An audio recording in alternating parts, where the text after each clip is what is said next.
dar viena išaušo diena, jaudinanti, laukiama. Moters medžiotojos diena. Iš tikrųjų, istorijoje Lietuvoje tai yra pirmas kartas toksai viešas, garsus, raginantis, skatinantis būti drąsesniems, būti saviraiškiškesniems, būti savimi, būti tame medžioklės gyvenimo dalis, kurią reprezentuojam tą medžioklės kultūrą. Bet kai aišku, kodėl tą laukiame dar diena, todėl kad iš tikrųjų dar viena reta galimybė pasibūti šitokioje unikalioje aplinkoje, istoriniai vietoje, Raudondvario dvare. Įspūdingoje vietoje tarp karališkų trofėjų, tarp medalio vertų trofėjų, tarp medžioklės kultūros dalies. Moteris taip pat yra labai graži šitos medžioklės kultūros dalis. Nebereikalo daugelio istorinių šaltinių būdavo moteris deivė, medžioklės deivė. Taigi nebereikalo taip garsiai užvadinta šiandien ir mūsų renginys. Šiandien mūsų birželio 7 diena moters medžiotojos diena. Moters kaip medžiotojos, kaip gamtos ir medžioklės deivės dalimi. Labai jaudinuosi. Pripažinkim ir tai, kad susiklostė taip, kad dauguma į mūsų medžioklę žvelgia kaip į vyrišką užsiėmimą. Ir tai nestebina, žinant, kad tokį naratyvą mes girdėjom nuo mažų dienų. Jau mokykloje žinojom, kad dar nuo priešistorės laikų vyrai medžiojo, o moteris rinko miško gėrybės ir ši tvarka buvo nekeičiama. Tačiau naujausi tyrimai rodo, kad medžiotojų ir rinkėjų bendruomenės moteris medžiojo beveik tiek pat, kiek vyrai. O kodėl? Todėl, kad paaiškinimas labai paprastas.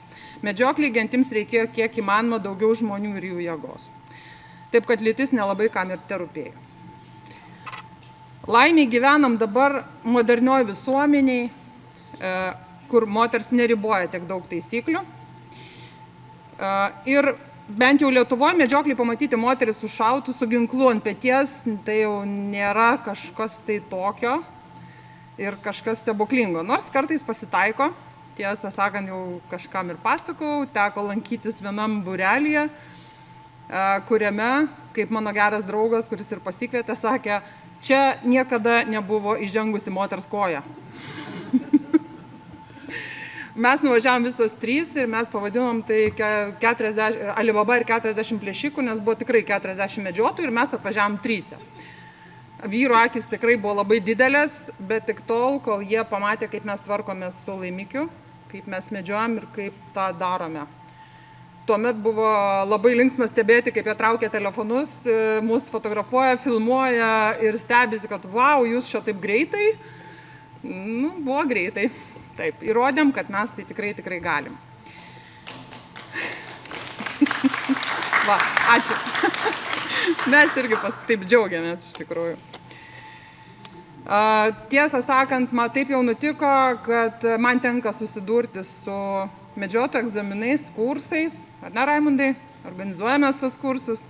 Ir iš tikrųjų džiaugiasi širdis, kada vis daugiau pamatau kursuose vis daugiau ir daugiau merginų.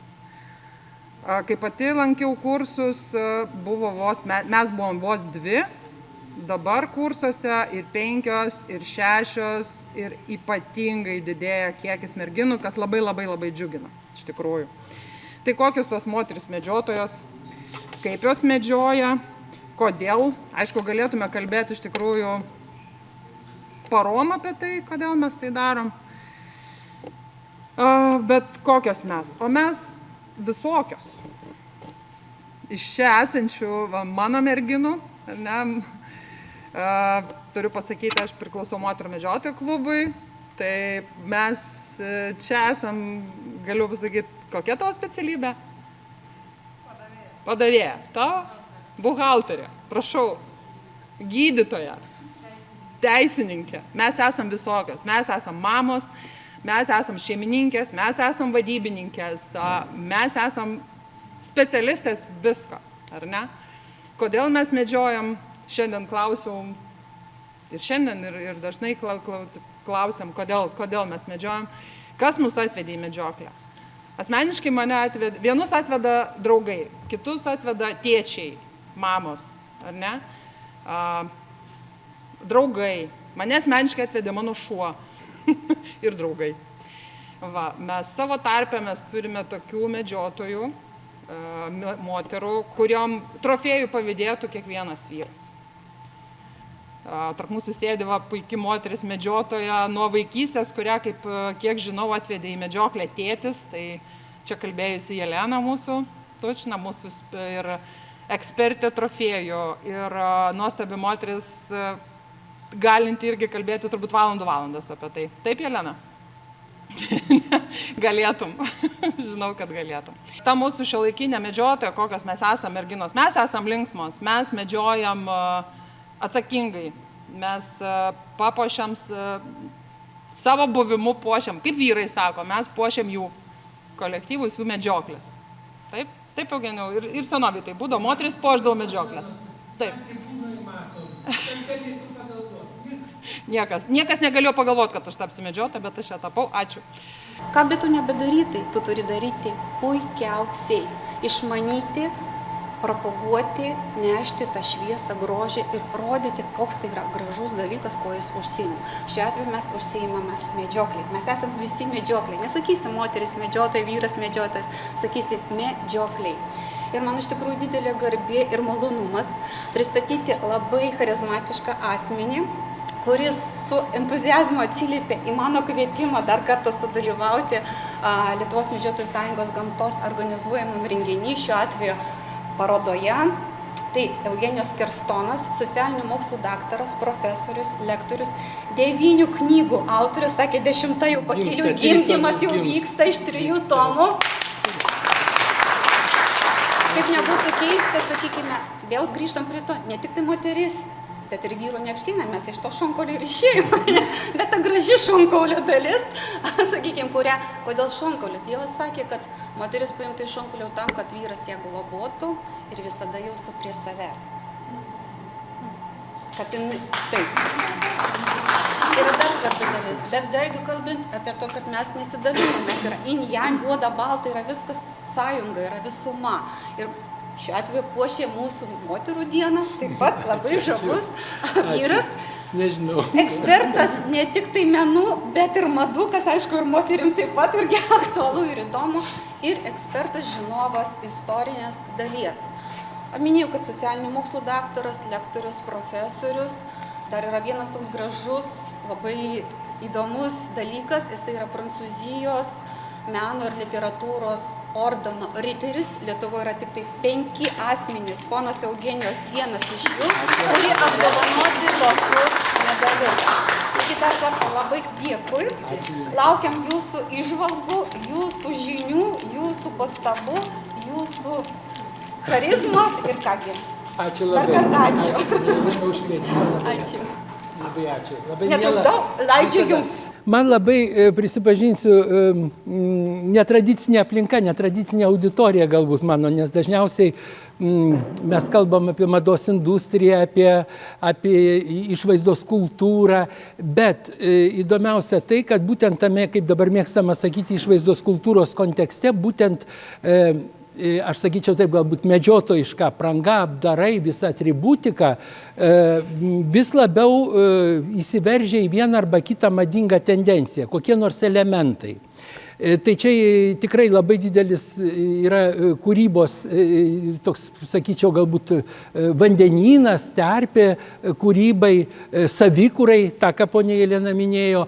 Aš negaliu, prisipažinsiu, nesižavėti tą beprotišką, aš nerandu kito žodžio, beprotišką moters eleganciją, elegantiškumu, jai jodinėjant. Tai čia tas moters ir žirgo, ta simbiozė yra kažkas, pamatysit kadrus, kurie yra užmušančiai gražus, bent jau man tikrai.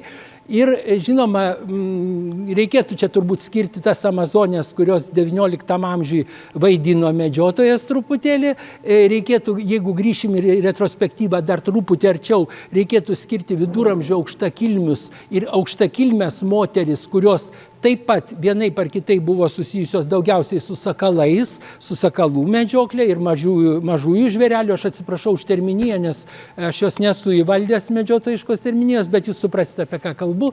Ir jeigu grįšim dar į ankstesnius laikus, turėdami minti, kad visgi istorija yra mokslas apie tai, kas buvo ir galbūt buvo, ir jisai pagrįstas faktais, įrodymais, artefaktais, atrastais archeologiniais kokiais tai radiniais, kuriuos sukūrė žmogus, tai yra ne gamtos kūriniai, mes bandome rekonstruoti tą įvaizdį nuo neatmenamų laikų. Tai jeigu grįžtumėm į graikų mitologijos pasaulį, į būtent literatūrą, rašytinę literatūrą, tai mes tikrai pakliūtumėm į baisų voratinklį, į baisę painiavą mitų, mitologinių būtybių, dievybių, pusdievių.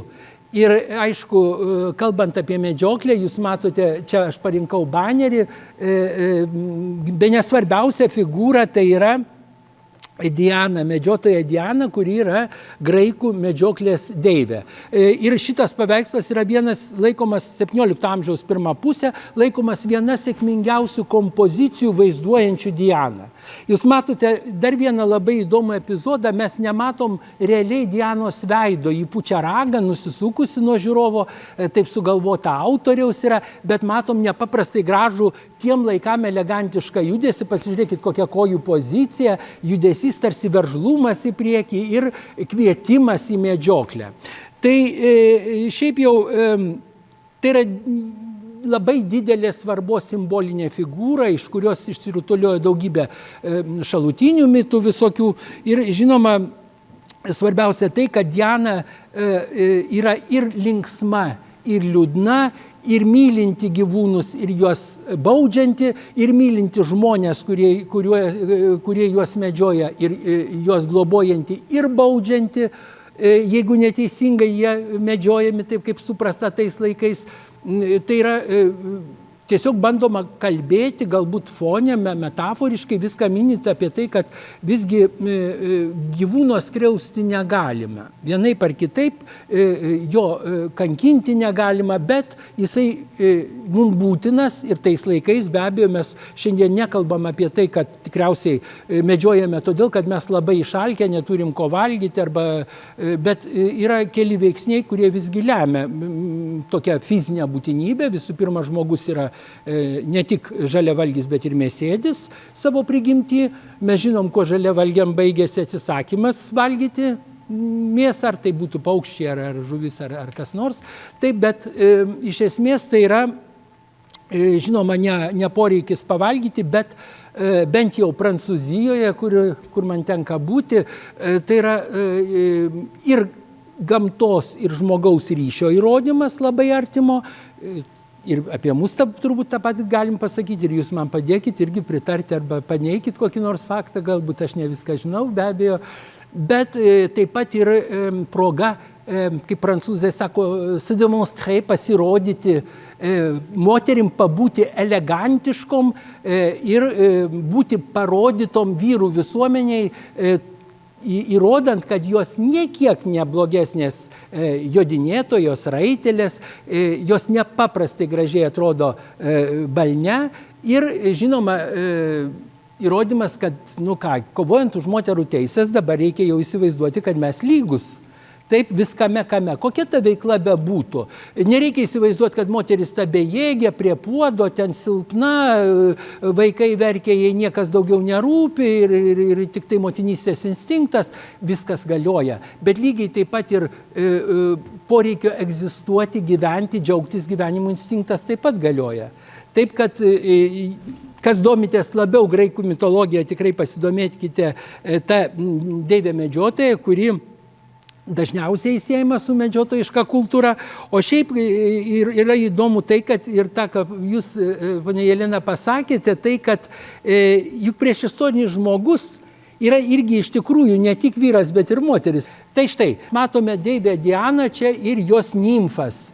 Taip, nimfos tai yra Dianos palydovės, merginos, kurios ją lydi medžioklėje. Ir štai, jeigu atidžiau įsižiūrėtumėm, tai mes matome didžiulę įvairovę visų pirma šunų veislių ir daugiausiai dominuoja dogai. Bet ilgainiui dogų atsisakyta, nes jie uždrasko auką. Ir štai atkreipkite dėmesį į tai, kaip moteris lydinčios Dianą, kuri čia panašu vadovauja visam paradui, pavadinkim taip, štai yra viena jos padėjėja neša lanką su strėlėmis dėkle, ji pati laiko ietį su antgaliu. Tai yra tikrovė, tai nėra dailininkų vaizduotė, dažniausiai tapybos darbuose arba apskritai vaizduojamoje dailėje daugybė dalykų yra išgalvotų dailininkų. Kažką girdėjo, kažką išgirdo, nematė, nutapė taip, kaip įsivaizdavo, arba vėlesniais laikais kažkur kažką atrado, kokį tai epizodą ginklo, pabandė rekonstruoti visumą, jeigu rado elementą ir panašiai. Bet yra kapaviečių rasta, apie tai aš dar irgi pabandysiu trumpai papasakoti, yra kapaviečių, kuriuose rastos ir titnaginės ietis, ir akmeninės ietis, ir kietmedžių ietis, ir strėlės, ir, žodžiu, visa tai, visi tie radiniai, artefaktai, turintys istorinę, meninę vertę, kartais labai didelę be abejo, radiniai, jie sudaro prielaidą suformuoti bendrą vaizdą, kaip atrodė tų laikų pasaulis, kaip atrodė moters gyvenimas tuo metu iš tikrųjų. Čia irgi matome kitaip pavaizduotą Dianą, čia yra Eustachijaus Lesieur, Diana medžiotoja, matote įtempusi lanką. Tai čia tik įrodymas tai, kad moteris, kurios amazonės, galbūt čia, kaip angliškai ten sako, special case, specifinis atvejis, bet prigijęs pavadinimas moterim raitelininkėm, ypač XIX amžiui, bet moteris turėdavo įtempti lanką, tai tam reikėjo ir jėgų. Ir priešingai negu manoma, kaip aš minėjau, kad jos silpnos, bejėgės ir tik tai namų aukurą kūrena, visos lauros, laura graikiškai reiškia namų židinio sergėtoja, jos buvo tvirtos, jos turėjo paliktos vienos namuose kovoti su galbūt tuo metu atėjusiais žvėrimis prie olų, galbūt tuo metu užpuolusiais priešais kokiais nors. Ir tai yra visiškai įtikėtinas faktas, kad tikrai jos turėjo tam tikros jėgos visgi turėti. Tai medžioklė buvo kaip savaime suprantamas poreikis išgyventi. Taip pat reikėjo valgyti, reikėjo auginti vaikus, reikėjo maitinti iš medžioklės, tos pačios medžioklės grįžtančius vyrus, kurie parnešdavo vienokį ar kitokį laimikį, jį nudirti, sutvarkyti.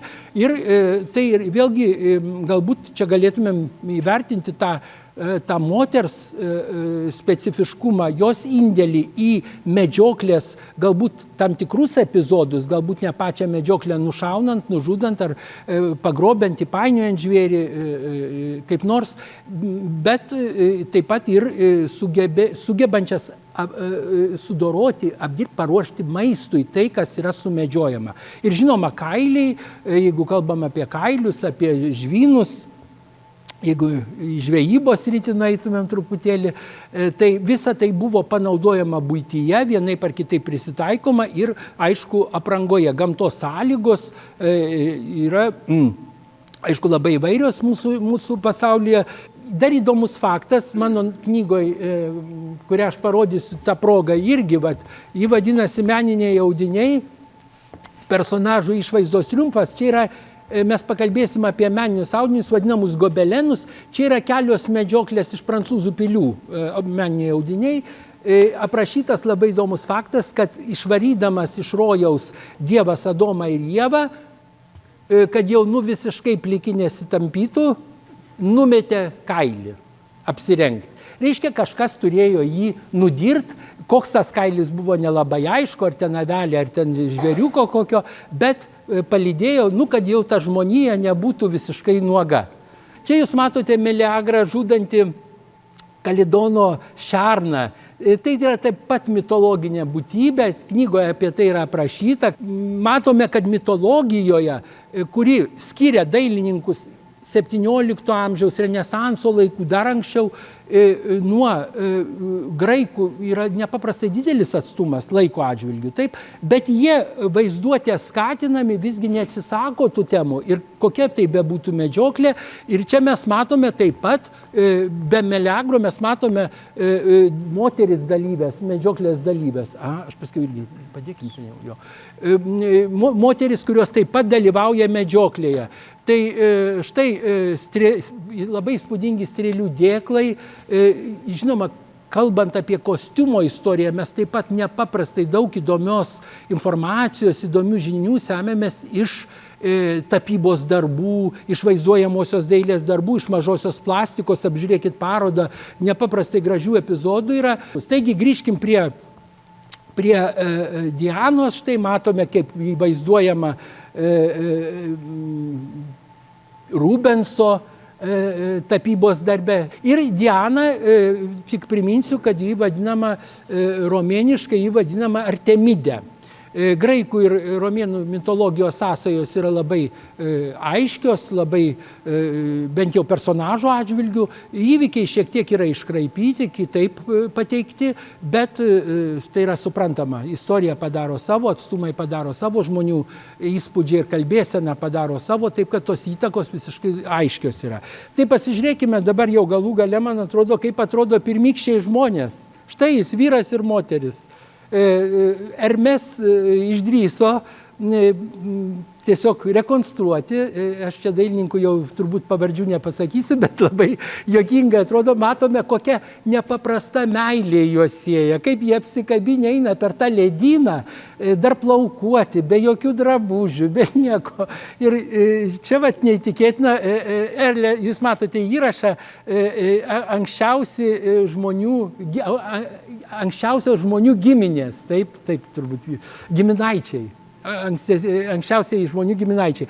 Pažiūrėkite į kūno proporcijos, jos visiškai netaisyklingos, jos ir moteris, ir vyras didelėm pėdom labai, ir ta figūra tokia tarsi, nors vyras gal kiek, abu gal atletiški, čia visai nes galima įžiūrėti kažkokius visai gražius epizodus. Tai va, bet jie gyvena, ten matote toli taip pat gamtos aplinką, gamtą, besiganančius ten ir raguotus gyvūnus, ir gal ten ne elniai ar elniai, turbūt ne, bet paukščiai, ir pasižiūrėkim, kaip jie gyvena. Štai jie gyvena tokiam grote, oloj ar prie olos, ir tai, ką aš sakiau, būtent, galima įsivaizduoti, kad tuo metu tikrai buvo gyvenimo sąlygos, bent jau ne mūsų tikriausiai krašte, o Afrikos regione arba dabartinė Irano, Turkijos, Persijos tuo metu taip. Gyvenimo sąlygos buvo tragiškos. Į dantis įsikandama, matote, kailio dalis, jisai gramdo, vyras tą kailį, išdirbinėja, moteris taip pat dalyvauja procese. Neandertaliečiai, čia jie vadinami tie neandertaliečiai, bet jie ruošiasi į medžioklę. Tai vienas iš argumentų, kada, tarkim, prancūzų mokslininkai ginčijasi iš tiesų, tai kiek ta moteris, bent jau iš atrastų kapaviečių, kokiu laipsniu jį dalyvaudavo medžioklėse, kiek jų buvo iš tiesų skaičiaus atžvilgių, jeigu apie matematinės proporcijas kalbam. Tai yra labai įvairių nuomonių, manoma, ir 42% iš populiacijos tyrinėtos arba kapaviečių rastų, yra įvairių skaičių, iš 27, tarkim, rastų kapų Amerikoje, irgi ten apie 16 buvo, čia kas baltoji, stiprioji, norit, kad aš nukriščiau čia? Aš turiu kavos, gerai, kad ne ledai. Aš kartą pavaišinom autobuse vieną prancūzę ir jinai siuntinėjo, lietuviškas variantas kelionių, stiklinę su midum. Kiek jis ten, 70? Jinai manė, kad kompotas. Klekšt, išgėrė ir stovi siuboja ir sako, mes jau čia aiškinam, kad čia gėrimas midus, čia lietuviškas tradicinis, jis sako, kaip gerai, kad nepamiršo įdėti medaus. į tą gėrimą. Tai va, štai tokia, atrodo, tų laikų aplinka, bet kodėl vyras? Vyras todėl, kad jisai galėjo toliau nukeliauti. Dėl to jisai stipresnis. Moteris bijodavusios atitrūkti nuo namų, nuo groto, nuo vaikų, nuo savo namų aplinkos, tuo labiau reikėjo sergėti ugnį, jai žieb buvo, žinote, nepaprasta.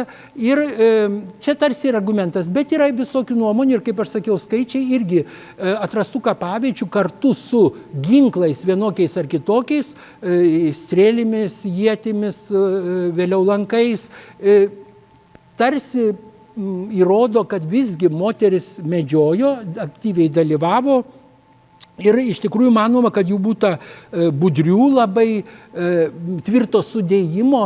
Moteris turėjo, apskritai tų laikų žmonės turėjo, bent jau mes taip įsivaizduojam ir ką viduramžių garsus autoriai sako, turėjo turėti ypatingą klausą, ypatingą reakciją į aplinką. Kiekvienas šnabždesys, kiekvienas šakos trekštelėjimas būdavo atpažįstamas, turėjo būti atpažįstamas, nes tai galėjo būti ir priešas, tai galėjo būti ir žvėris, kuris kėsinasi į žmogaus gyvybę, į vaikų gyvybę, bejėgių ir panašiai, ką jūs viską tikriausiai puikiai žinote. Nu ir vėlgi, tai mes matom, kad ta namų ruoša ir laukimas nuolat grotose nėra visiška tikrovė, kad sėdėjo ir laukė ir panašiai. Manoma irgi, kad dažniausiai moteris dalyvaudavo laukinių paukščių, nedidelių žvėrelių medžioklėse, tai kas buvo iš tikrųjų pajėgiama artimoje aplinkoje, nes jūs žinote, kad laukiniai, kad ir patys pikčiausi žvėrys retai artinasi prie žmonių namų ir tais laikais taip pat, todėl kad dūmų kvapas atbaido žvėris ir jie baikštus, lokys jaučia kiek kilometrų, 17 kilometrų kvapą jaučia. Ir žodžiu, uoslė yra nepaprasta, bet paukšteliai, žvėreliai, maži žvėreliai kailiniai ar kiškučiai, zuikučiai, jie aišku būdavo pasiekiami vienaip ar kitaip. Visgi įdomus dalykas yra tai, kad 2017 metais, tai yra visiškai neseniai, atlikus tam tikrus tyrimus, aš čia nesigilinsiu į mokslo sritį, labai paaiškėjo, buvo manoma, kad kapuose yra atrastas jaunas vaikinas karys, bet paaiškėjo, kad tai yra moteris. Kariūnė, visgi moteris kariūnė, moteris medžiotoja taip pat, nes rasta irgi tam tikrų ginklų, rodančių, kad buvo medžiojama. Ir vyrų ir antropologai, ir archeologai antropologai skiria moters ir vyro palaikus, jeigu mes kalbam apie kaulus atrastus, skeletą, griaučius lietuviškiau, taip, jie skiria pagal dubens kaulą. Ir kai kur yra klaidos, aišku, kaip ir visi mes savo darbe vienokią ar kitokią klaidelę padarom, bet kaip ten sakydavo man, jeigu klaidą padarai, tai ką sako, lėktuvas nukrito su žmonėm, ko čia pergyventi?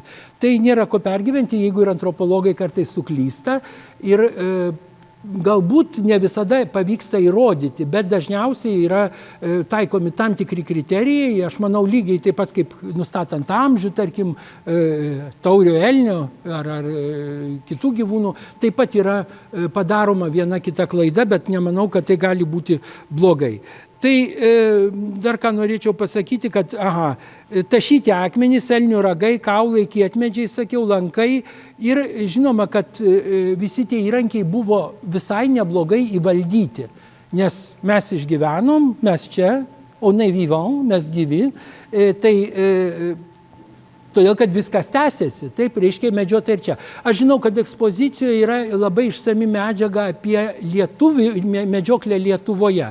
Bet aš jūs turiu nustebinti ir parodysiu, kada, galbūt ko jūs nežinojote ir nebūtinai Raudondvaryje, bet prie pat Vilniaus taip pat mes turim labai įdomių sąsajų su medžiokle.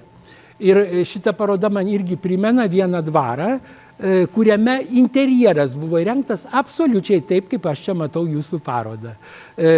Matyt, vienas iš tokių prieinamiausių būdų, jų tikslai ir profiliai kiti, aišku, įrangos, bet tai vėlgi tie interjerai atrasti tarsi įrodo, kad buvo medžiota ir sostinės aplinkoj. Tik tai, aišku, galbūt tai buvo kitokia medžioklė, nebūtinai elnio speitimas, o gal meškos, nežinau, nelabai gilinausi, bet šiaip mes daug tyrimų išvadų yra padaryta iš radinių Etiopijoje ir Andų kalnuose Pietų Amerikoje. Tai ten buvo atrastos kapavietės ir įdomu tai, kad 2007 metais kapavietėje atrasta pirma moteris, pirmi moters griaučiai. Ta pirma moteris pavadinta buvo Liusi, jai suteiktas toks vardas Liusi ir jai 9000 metų. Tai iš tiesų labai daug. Ir taip pat šalia Liusi rasti keli antgaliai iečių. Tai klausimas, ar jį medžiojo, ar ją ten kas nors sumedžiojo netyčia. sakykim taip. Tai vėlgi čia tiesiog jau galbūt tyrimų kokybės klausimas, kiek mes teisingai nustatome radinių amžių. Apskritai, ne tik tai artefaktų, bet svarbiausia ir pačių žmonių ir žinoma jų lyties klausimas. Tai vėlgi labai garsus antropologas yra Randalis Haasas, iš Kalifornijos universiteto, beje, aš čia irgi tą medžiagą tiesiog pasidomėjau, radau. Jisai sako, kad nuo 30 iki 50% stambių paukščių ir miško žvėrelių galėjo būti sumedžiotų moterų, būtent moteris medžiojo smulkius gyvūnėlius, taip ir paukščius. Taigi, čia vis tiek galėtumėm pasakyti, kad tos rekonstrukcijos, tos idėjos yra gerokai spekuliatyvios ir taikomos daugiau galbūt praeičiai, su tokia nuolaida tam tikra. Hipotetiniai visi tie spėjimai yra, kad galbūt taip galėjo būti ir bandoma ieškoti įrodymų. Bet kalbant apie moters ir žirgo draugystę, irgi labai turbūt reikėtų daug ką pasakyti. Visų pirma, visos mergaitės jaunos nori jodinėti. Ta jūs jau viską išgyvenot, aš taip įsivaizduoju. Aš visą gyvenimą iki dabar sulaukęs jau pensijos irgi noriu jodinėti vis dar. Ir visada mielai apsilankau žirgyne, kur tik yra proga. Nežinau, kas čia, tiesiog kažkokia trauka beprotiška, man labai patinka kokie nors maži simboliai susiję su žirgais, aprangoj, atributikoje, namuose, mano knygose, visose yra vienaip ar kitaip žirgas parodytas ir pats turiu graviūrų, aš labai didelis mėgėjas graviūrų, 18 amžiaus, kolekcionuoti gal jau nekolekcionuoju, bet puošybai namų labai pritariu tam. Tai jeigu kalbėtumėm apie tą istorinę apžvalgą, jau moters ir žirgo ryšį, emocinį ryšį daugiau, galbūt ne tik tą estetiką, kurie ir tą pasigėrėjimo jausmą, kurį suteikia sėdėjimas balne ir iš aukšto matant kitą. Įsivaizduokit, aš dabar ant žirgo, jūs ten apačioj. Ir jūs tokia maža, už toks didelis. Tai jeigu moteris dar ir puošniai atrodo, pamatysite nepaprasto grožio, aš manau, kad garsių kūrėjų sukurtus drabužius, tai žinoma, malonumas būti moterim padidėja 1000 kartų, taip, kada gali tiesiog vyrui pamoti ir nujot nuo jo. Tegul vejasi, jeigu nori. Tai mes kalbam, aišku, apie raitelės ir kariūnės, aišku, kaip aš minėjau, sėdėsenos balne ypatumus, aš išgirdau tokį terminą damiškas balnas. Lietuviškai sakome damiškas, Sameton, mane tai stebina truputėlį, bet nežinau, kodėl stebina, bet nežinau net kaip pavadinti. Yra specialus laikiklis balno, kaip moteriškas balnas, aš irgi taip sakyčiau, bet sako, jodinėja damos, tarsi mes čia į istorinę tokią terpę persikraustom. Ir žinoma, čia svarbiausia yra tos karališkos Amazonės, kurios daro didžiulį įspūdį būtent vaizduojamosios dailės kūriniuose, tai yra, aišku, ištaiga ir pramoga tuo pačiu metu, apdarai, aksesuarai, jų puošnumas, drabužiai. Šiaip tai jau minėjau, kad tai viduramžių žmonės jaučia malonumą vaikšnėdami grynų orų ir žmogaus dar nepaveiktoje gamtoje. Čia yra karaliaus Modus knyga išversta beje į lietuvių kalbą apie karalių Artūrą, galėsite pasidomėti, kas plačiau domitės, medžioklės knyga vadinama. Yra daugybė autorių, kurie išleidę yra knygų, mes apie tai, jeigu liks laiko, pakalbėsim, bet dabar aš labai norėčiau parodyti skaidres. Aš tikiuosi, kad mums visiems tai suteiks labai daug malonumo ir aš atsiprašau tik už epochas, aš kiek spėsiu pakomentuoti. Visą laiką žiūriu į laiką. Man studentai sako, dėstytojau, jau pertrauka. Kodėl, sakau, tu nori pertraukos? Aš pavargau. Pavargo, per valandą pavargo. Mes dabar tokie silpnesni truputėlį. Tai pasižiūrėkim skaidrės. Štai yra atrasti artefaktai, deivė Epona, irgi vaizduojama su žirgu. Įsivaizduokit, kaip reikėjo smėlynę, kur tai žemėse atrasti tokį štai vaizdą, ištraukti tokį artefaktą, tokį kūrinėlį žmogaus rankų darbo su deive. Vilkinčią suknelę. Čia taip pat matome kitą deivę Dianą Sabratą, kuri Libijoje rasta. Taip pat artefaktas Amazonė jojanti be balno apglėbusi žirgą ir štai matome Amazonių karalienę, kuri vadinama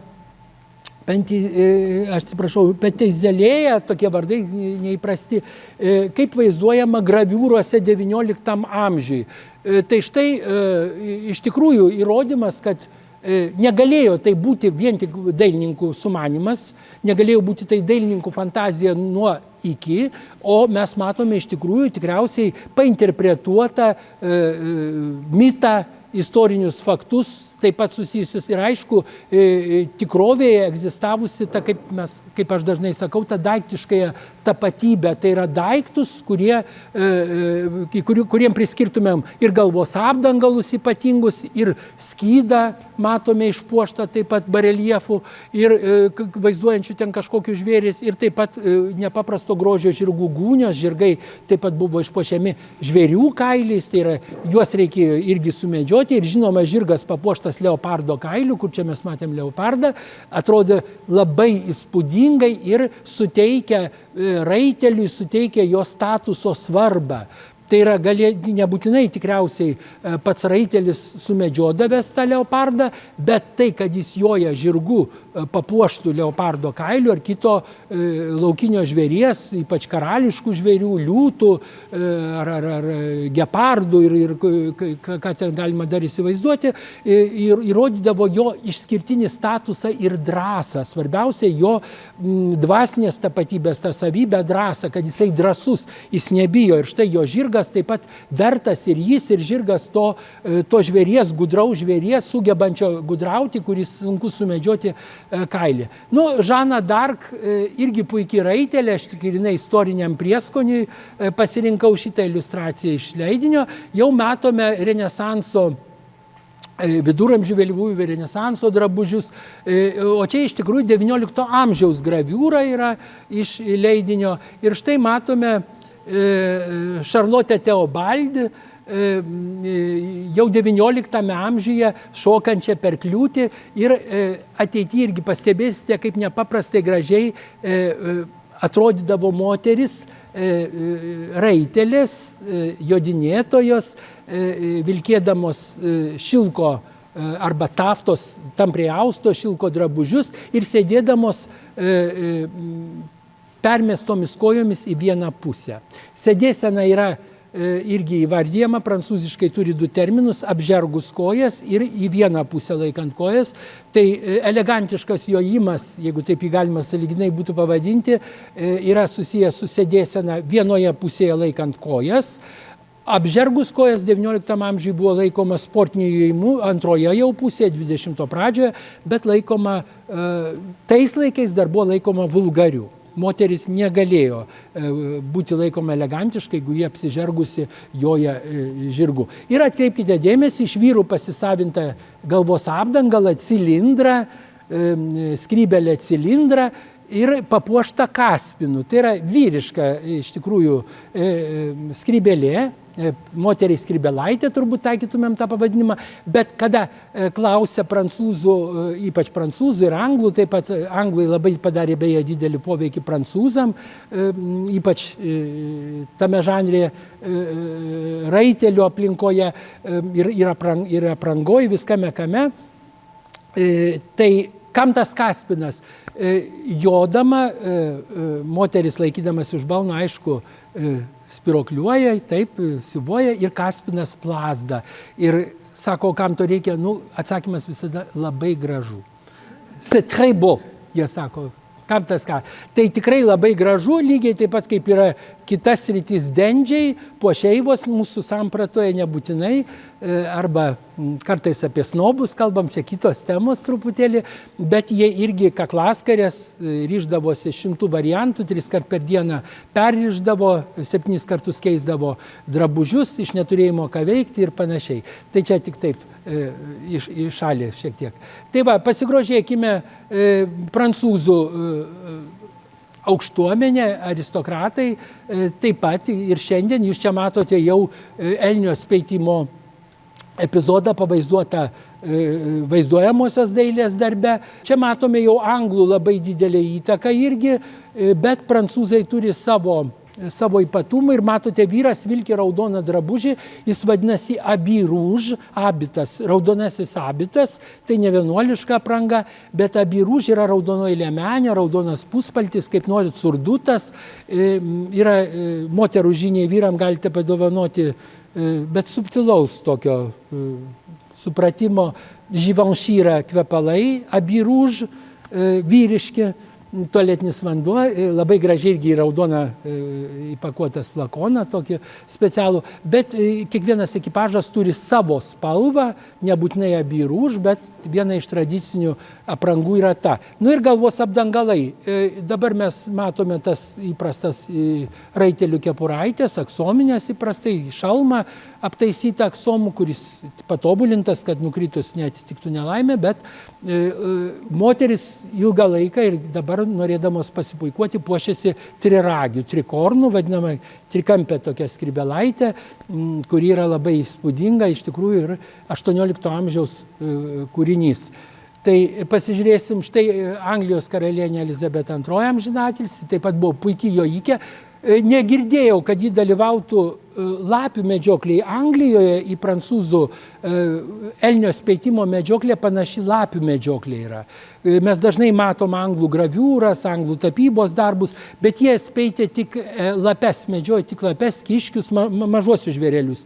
Ir elnių speitimas yra daugiau prancūziška tradicija, bet dar įdomiau, mane labai nustebino tai, kad Austrijoje, germanų šalyse elniai yra speičiami kitaip, jie suspeičiami į vandens telkinį arba rūmų kiemą ir užšaudomi lankais. Tai yra visai netauri medžioklė ir jinai ne karališka, nors vyksta karališkoje aplinkoje. Karališka dėl to, kad ekipažo vadovas elniui, jeigu jis gražiai ginasi, gali dovanoti gyvybę. Jūs žinote, kad viduramžiais, nuo viduramžių karaliai teisdavo žmonės ir jie galėdavo dovanoti gyvybę. Šiandien prezidentai gali daug ką padaryti, tarkim, iš kalėjimo išleisti nusikaltėlį ir panašiai, dovanoti, suteikti jam laisvę. Taip, tai ekipažo vadovas taip pat turi tokią teisę, dėl to dažniausiai tai nėra žudoma tam, kad mes grįšim prie tos temos, kad pavalgytumėm ir panašiai, bet kitais tikslais. Tai vat neaišku, ar Anglijos karalienė vijosi tas lapes. Čia matome kitas aukštuomenės damas, čia taip pat matome imperatoriškos šeimos atstovus Europos dvarų, kurie irgi, matote, sėdi kojos laikydama vienoj pusėj, laikydamasi už balno, taip, kaip jūs sakėte, moteriškų, damiško, taip. Ir čia mes grįžtame į Lenkijos karalienę Ceciliją Renatą, austrijietę, štai taip atrodė, su muškietininko kepurė, su plunksnomis, puošta plunksnomis, kurios taip pat plevėsuodamos nepaprastai gražiai atrodė, suteikdavo elegantiškumo jojimo. Ir čia taip pat matome, kiek aš suprantu, kojas permestas irgi į vieną pusę, sėdėsena. Čia taip pat Emilija Liuaz, irgi viena iš aukštuomenės damų su diadema nepaprasto grožio ir labai elegantiškais žirgais, karčiai, kaip matome, supinti. Prancūziškas žaidimas kiaušinio išlaikymas šaukšte. Labai netikėtas žaidimas, moteriškas dažniausiai. Jūs matote tik moteris, kurių galvas puošia kanotie, mano mylimiausia skrybėlė, vyriškas variantas jos. Tai idėja ta, kad šaukštą reikia kiaušinį šaukšte nešti 300 metrų, man atrodo. Tai nėra taip jau paprasta, jojant, sėdint balne. Nu ir tas žaidimas lyg tai, nežinau, aš klausiau savo kolegų pilyse, ten jie irgi ne visi girdėjo apie jį, bet lyg tai dar galioja, kažkas sakė, kad tebe vyksta tas dalykas, tebe žaidžiama, bet tai yra 19 amžiaus antros pusės toks labai malonus, taip pat, aišku, pasiturinčių žmonių užsiėmimas. Reikia nepamiršti dar vieno dalyko, kad 19 amžiui labai sutvirtėja buržuazija, pramonininkai, turtingi žmonės tampa lyderiais visuomenės. Taip? Ir tie titulai paveldėti iš praeities, karališki titulai, riteriniai titulai, jie netenka jokio politinio didelio vaidmens, prarandamas tas vaidmuo ir būtent buržuazija jau pradeda, aš labai nemėgstu to žodžio, diktuoti laisvalaikio madas, diktuoti nori paklusti nori ne, bet čia mūsų sampratoje šiandien. Bet tuo metu visuomet atsiranda žmonių, kurie seka kokią nors madingą tendenciją, bet būtent turtingi žmonės galėdavo leisti savo išgalvoti įvairiausius žaidimus, išlaikyti žirgynus. Yra atskira tema beje apie žirgynus prancūzų. Aš irgi domėjausi, daug teko matyti, keliauti, juose dabar dažniausiai paveikslų galerijos įrengtos arba meno kūrinių kokiu nors.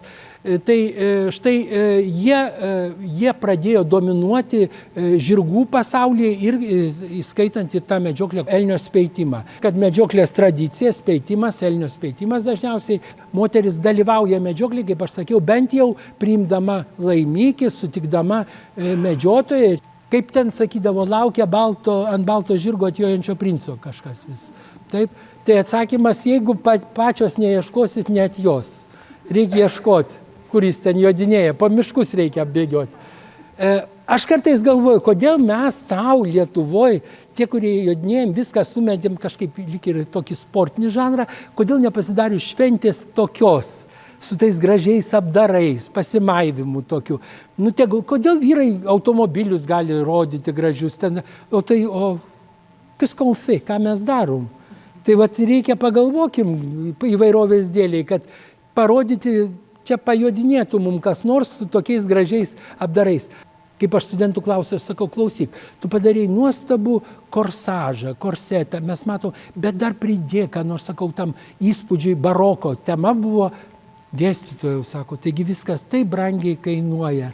Tai tie apdarai kainuoja, taip, bet vieną kartą gyvenime savo galop išsinuomot, bet taip truputį su tokiu rimtumu, ne tai, kad tai būtų kaip, aš dažnai sako lietuviai, skudurai, tuštybė, ką, bet tai o kaip mes prisistatom kitiem, tai tokie ir atsimenami tokie, ir aš visada sakau, jeigu žmogus galvoja, kad jis vilkia, ypač moteris, skudurus, tai reiškia, čia skudurai ir yra.